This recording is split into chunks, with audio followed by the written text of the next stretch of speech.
وَلَنَبْلُوَنَّكُمْ بِشَيْءٍ مِّنَ الْخَوْفِ وَالْجُوعِ وَنَقْصٍ مِّنَ الْأَمْوَالِ وَالْأَنفُسِ وَالثَّمَرَاتِ وَبَشِّرِ الصَّابِرِينَ۔ فرمایا میں ضرور تمہیں آزماؤں گا، میں ضرور تمہیں آزماؤں گا، خوف دے کر، جانوں مالوں پھلوں کی کمی دے کر، اور اگر تم نے صبر کیا تو میرے محبوب انہیں جنت کی اور میری رحمت کی خوشخبری سنا دیجئے۔ اگر کوئی نیک بیمار پڑ جائے تو اس کی اللہ آزمائش فرما رہا ہوتا ہے، اس کی اللہ آزمائش کرتا ہے، اللہ تبارک و تعالیٰ اس پر فضل فرماتا ہے، اس کی آزمائش کرتا ہے۔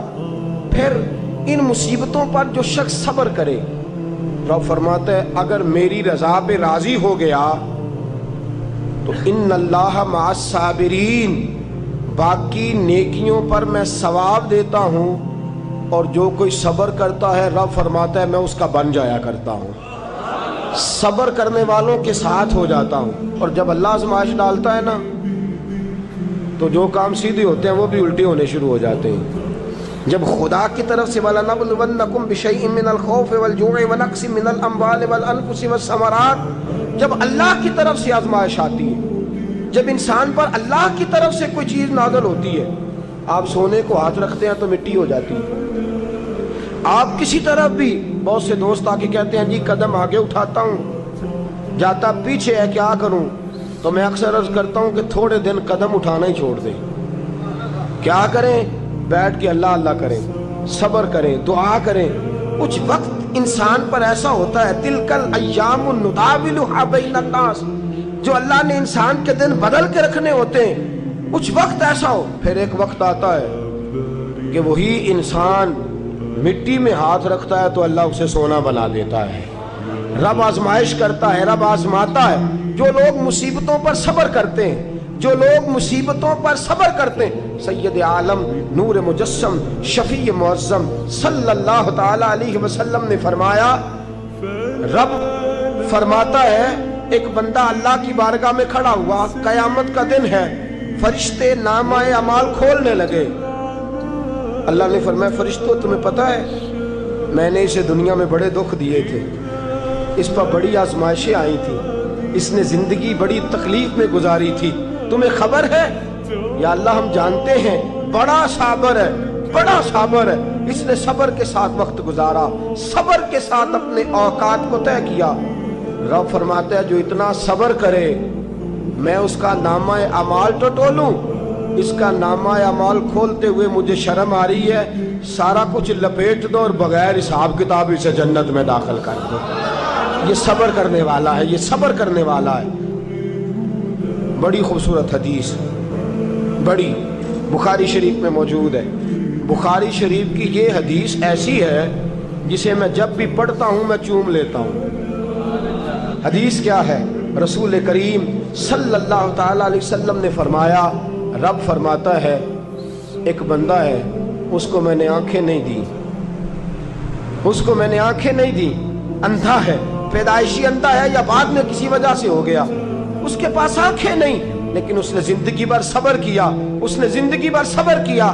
صبح قیامت وہ کھڑا ہوا تو رب کریم نے فرشتوں سے فرمایا، فرشتوں اس کو میں نے آنکھیں نہیں دی، بیچارہ نہ بیٹی دیکھ سکا نہ بیٹا، نہ باپ دیکھ سکا نہ ماں، یہ کوئی دنیا کا نظارہ نہیں کر سکا، تم بتاؤ اس کا اجر کیا ہے؟ فرشتے کہتے ہیں مولا جنت کا اعلیٰ درجہ دے دے، اللہ اسے بے حساب بخش دے۔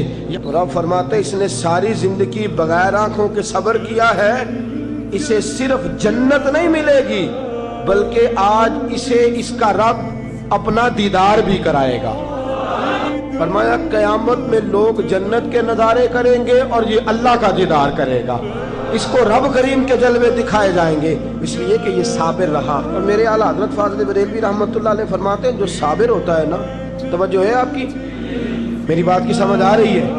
اعلیٰ حضرت فرماتے ہیں بڑا قیمتی جملہ، فرماتے ہیں جو صابر ہوتا ہے وہ سکون میں ہوتا ہے۔ شیخ سعدی رحمۃ اللہ تعالیٰ علیہ کے پاس ایک شخص آیا، کہنے لگا حضرت جی دیکھیں نا میرے پاس اتنے بھی پیسے نہیں کہ میں جوتے لے سکوں۔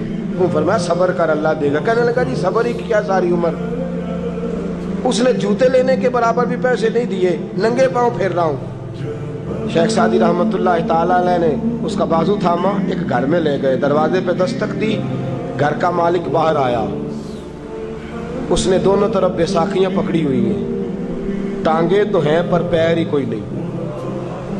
فرمانے لگے بتا یہ اچھا ہے کہ تو، کہنے لگا جی میں آپ سے بھی معافی مانگتا ہوں، اپنے رب سے بھی معافی مانگتا ہوں۔ نبی پاک صلی اللہ تعالی علیہ وسلم نے فرمایا خدا اگر تجھے مصیبت دیتا ہے نا، اور ان مصیبتوں پر جب اللہ تجھے قیامت میں اجر دے گا تو تیرا دل چاہے گا کاش سکون ہوتا ہی نہ، آزمائشیں ہی آزمائشیں ہوتی، تو وہ اجر دیکھے گا۔ وہ کسی دانشور نے کہا تھا کہ میرا باپ انتقال کر گیا، 6 مہینے گزرے تو میرا 18 سال کا بیٹا بھی انتقال کر گیا۔